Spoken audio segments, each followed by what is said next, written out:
Anne Jeffries as Marion Kerby, the ghostess with the mostess. Robert Sterling as George Kerby, that most sportive spirit. And Leo G. Carroll, host to said ghosts, as Topper.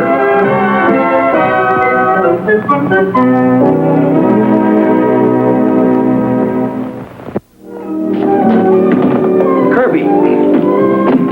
Mr. and Mrs. George Kerby, we're holding on Flight 6.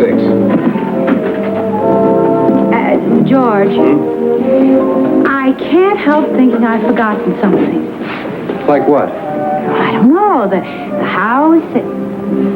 Oh, George, I left the electric heater on in the bathroom. It's all right, dear. I left the bathtub running. Cosmo! Here I am. Oh, so you are. You haven't changed a bit. Don't be silly, Cosmo. You've only been away from me for one day. Oh, you know... here we are. That was actually 25 cents thrown down the drain, Henrietta. I didn't need that flight insurance policy after all. But Cosmo, even if the plane had crashed, it wouldn't have done you a bit of good. Well, that's putting it mildly. I mean, what good is it for you to carry the policy? You should have mailed it to me before you took off. Well, a man can't think of everything, my dear.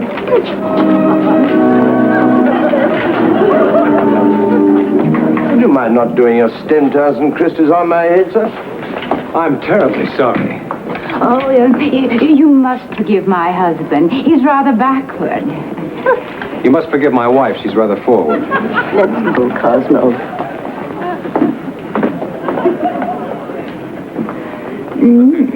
He's cute. Stop enjoying yourself. This is my vacation. Cosmo, Yes, dear? do you know who that was? No, dear. Should I? That was George and Marion Kerby. And they're the most dissolute couple in the entire community. Really? How charming. Let's have them to dinner one night. Not on your life. You mock my words, Cosmo. Those two will come to a sorry end. Probably. I expect they'll have a lot of fun getting there.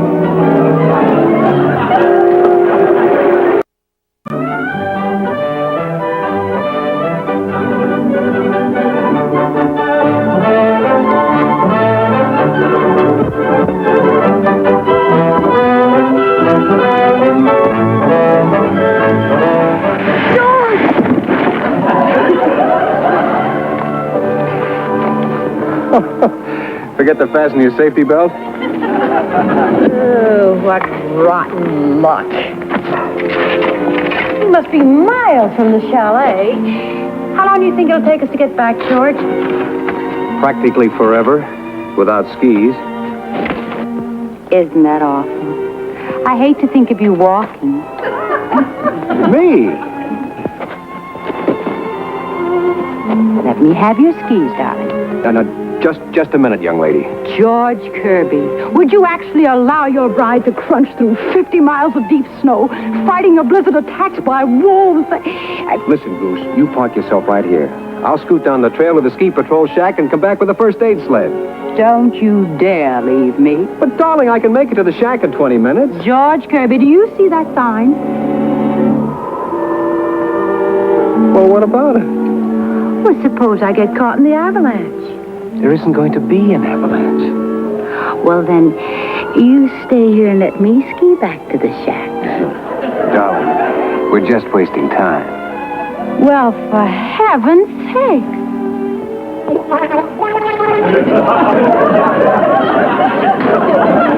Dog is drunk. He's stiff as a goat.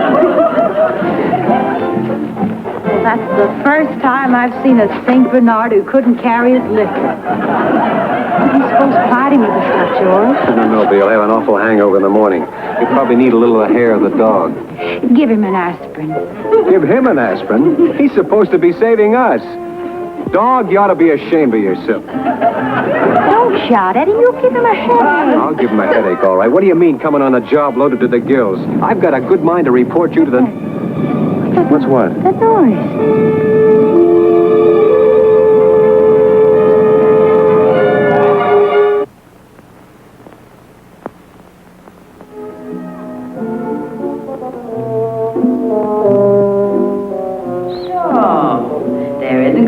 see any avalanche, huh? I still say it can't happen. Oh, no? Then what are we doing here under 300 tons of snow? I don't know what we're doing, but let's try and get out of here.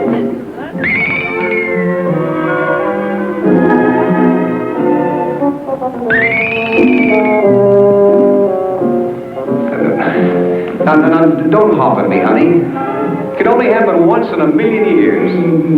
Well, anyway, we got back, didn't we? We got back, all right. Take a look at yourself. Oh, what's the matter? If anyone ever wondered what I saw in you, they'd sure find out now. Brother, you're the emptiest man in town. Oh, you're pretty holly yourself, chicken. Now, look, George, I'm not going to stay here like this, right? It's embarrassing. I feel undressed. Well, go ahead. Get solid, Jackson. Well, I'll give it a twirl anyway. Hey, wait a minute. You're squeezing the wrong way. Whoops. Well, anything you can do, I can do better. It works. Yeah, but who knows for how long? What a crummy deal. An avalanche yet. Shouldn't happen to a dog. Well, it did. I wonder where Neil is now. Oh, I suppose he's Where's who? Neil, the dog, the St. Bernard, Neil. How'd you know his name was Neil? Because that's what I named him. Well, may I ask why you named this hulky, whiskey-sodden beast Neil?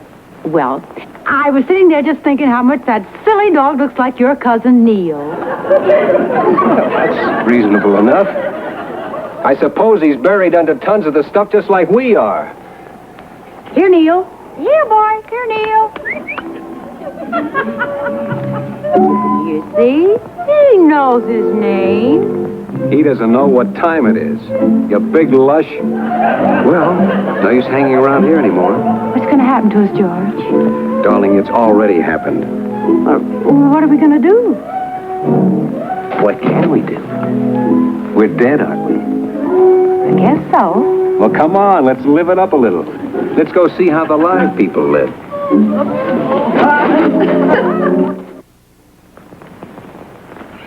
That was 3 months ago, Mr. Topper, and they never did find the bodies. Yes, but is all this legal? I mean, how can you sell a house if you can't produce the corpus delicti? Or is it corpi delictus? After all you told me about the Kerbys is true. They were quite an irresponsible couple. They sure were, Mr. Topper. Exactly, and it's just possible they may be off on some merry jaunt somewhere and not dead at all. Oh, I don't care if they're dead or alive. They only made the first payment on the house, and our office got orders from the loan company to sell. I see. Then I may safely assume that the house has reverted to this loan shark. Loan company. Quite. And there'll be no question of future litigation. No, none whatever. Would you like to go inside? Well, perhaps we'd better wait for Mrs. Topper. After all, she's the one you've got to please, you know. Why, hello, Mrs. Topper. Cosmo, I just found out from Addie Stevens. Do you know whom this house belongs to? Yes, dear, the loan shark. Loan company. It belongs to the Kirbys. But- And you know what happened to them? Mrs. They were Topper. supposed to have died in an avalanche, but the bodies were never found. I wouldn't set foot in that house until I bring back the bodies. It's quite all right, dear. Even if they do show up, frozen or otherwise, they have no legal claim. It's positively ghoulish. I wouldn't set foot in the house. Oh, but Henriette... Don't argue, Cosmo. I wouldn't go in that house, not even if you dragged me. I wasn't planning to. Look, Mrs. Topper. Never. I'd just as soon live with a skeleton. Now, please, let's not get personal. Very well, Cosmo, if you insist. But I'm not going to take it. Well, looks rather homey, don't you think, dear? You mustn't judge by appearances, Cosmo. I wouldn't think of it. I wonder how large this room is. Large? Would you like me to pace it? Will you, dear? Certainly. Nothing like a good brisk walk to tune you up. That's what I always say. 1, 2, 3, 4. While you're doing 5, that, Mr. Moulton can show me the rest of the house.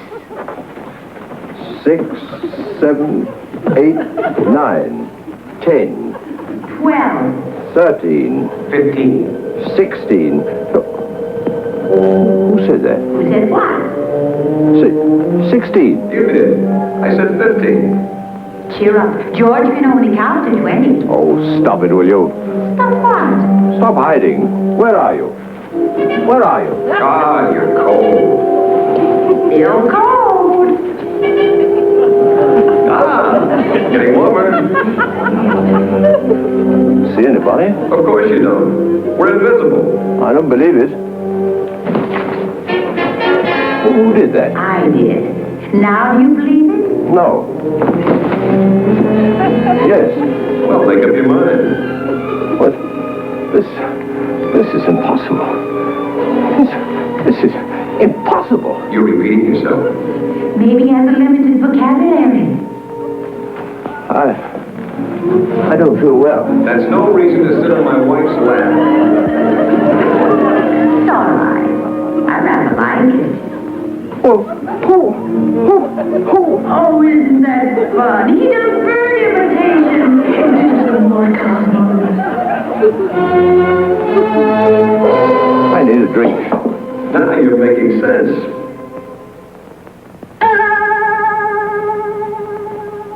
This way, old man, I'll have it for you in a jiffy.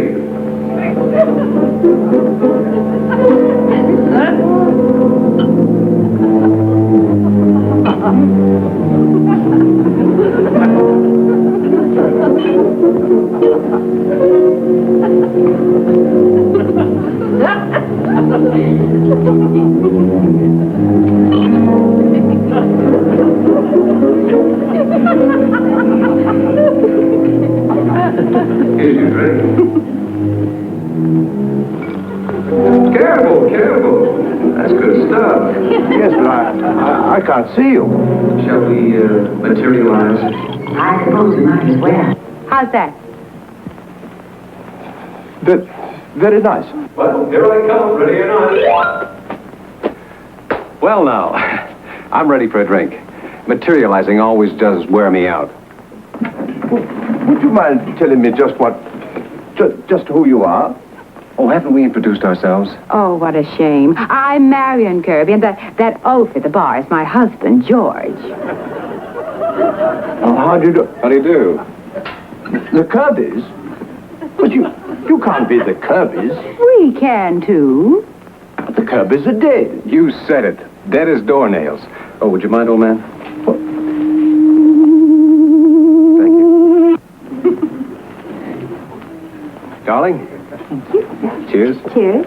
You know, you must forgive me for being a bit nervous, but I've never met any ghosts before. Don't mention it. We haven't met any alive people in quite some time either. Not since the accident. Do you mind telling me exactly what happened? Not at all. A couple of months ago. A couple of months ago, it was our 5th anniversary. Congratulations. Not much in it. We went skiing and ran smack into an avalanche. Neil, too. Neil? Who's Neil? That's Neil.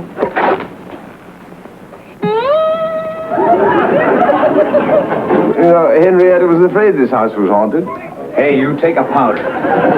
She's not psychic, is she? I never thought so before. We don't like psychic people. They're so pushy, always trying to meet us when we don't want to meet them. How do you remember the medium that tried to get us to materialize when we were both taking showers? Served it right if we had. Oh, thank you, old man. It's Henrietta.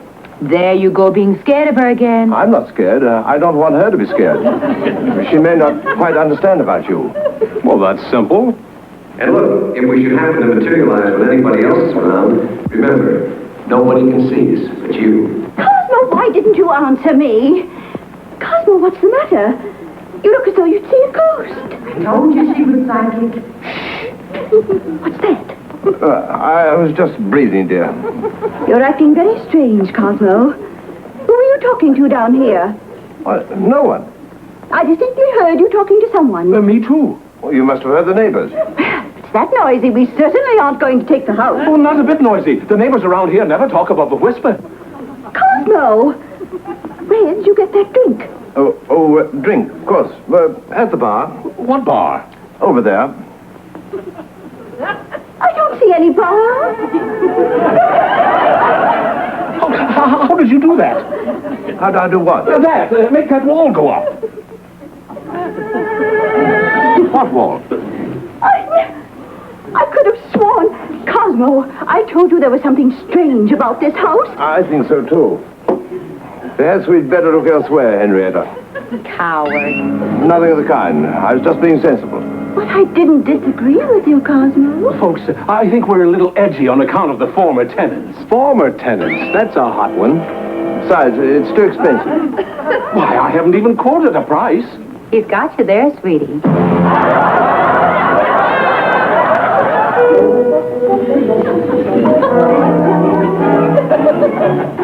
Is this the only one you... Henrietta, come along, darling. Don't dawdle. We're not going to take it. Wait a minute, Mr. Topper. How do you know it's too expensive? How large is this room? Cosmo, don't tell me you haven't measured it. But, Henrietta, what on earth's the use if we're not going to take the place? I haven't made up my mind one way or the other. I want to look at the kitchen. Yes, but... The kitchen is this way, Mrs. Topper. Cosmo, this time measure the room.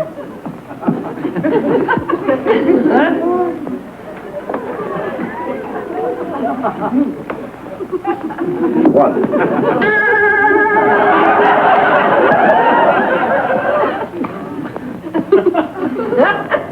One. Two.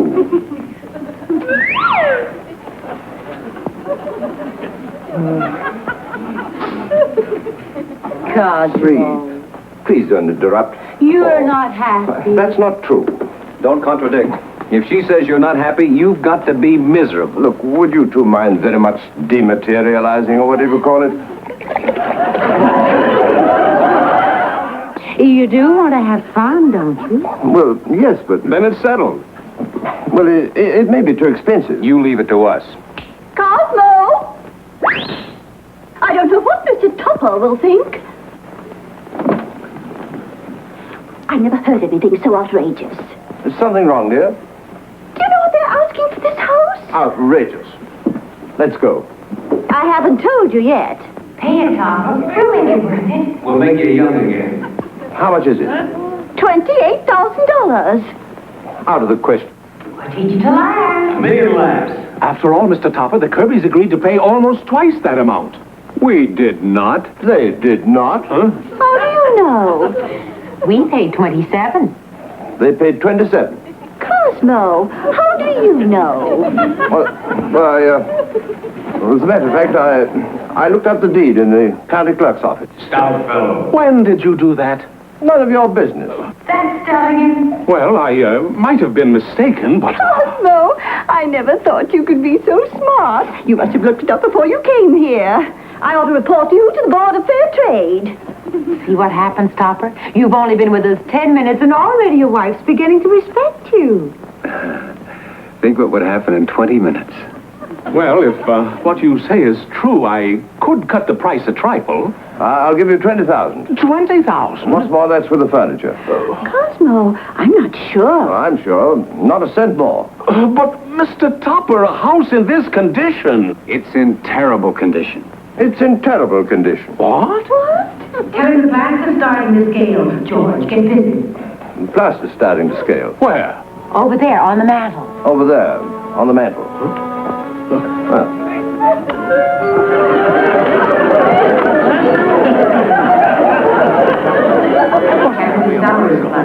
George, get the hose. Take Theo with you. Why, the cellar is flooded. That I know isn't true. I'll show you how wrong you are. Look, I'll make a deal with you. If it isn't flooded, you get your 20,000. If it is, the house goes for 16. Mr. Topper, you've just lost yourself some money. George, they're coming from the cellar. Get the hose out of the way. This way. Is it okay? I said it was a deal. Okay. All set, Topper.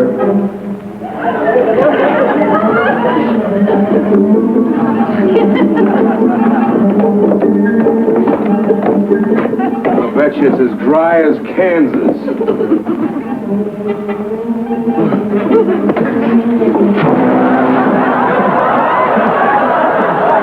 Did you do that?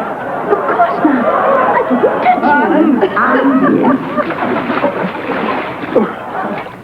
Sold for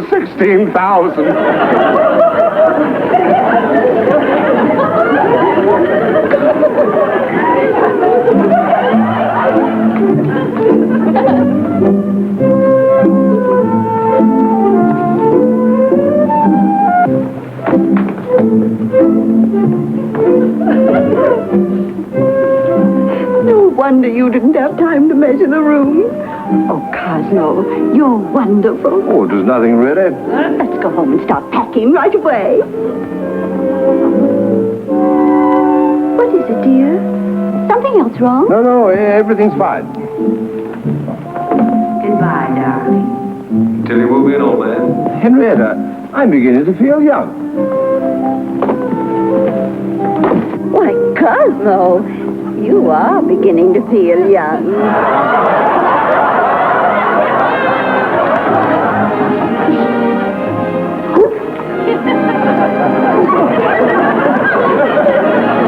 Let's give him a bromo and put him to bed, honey.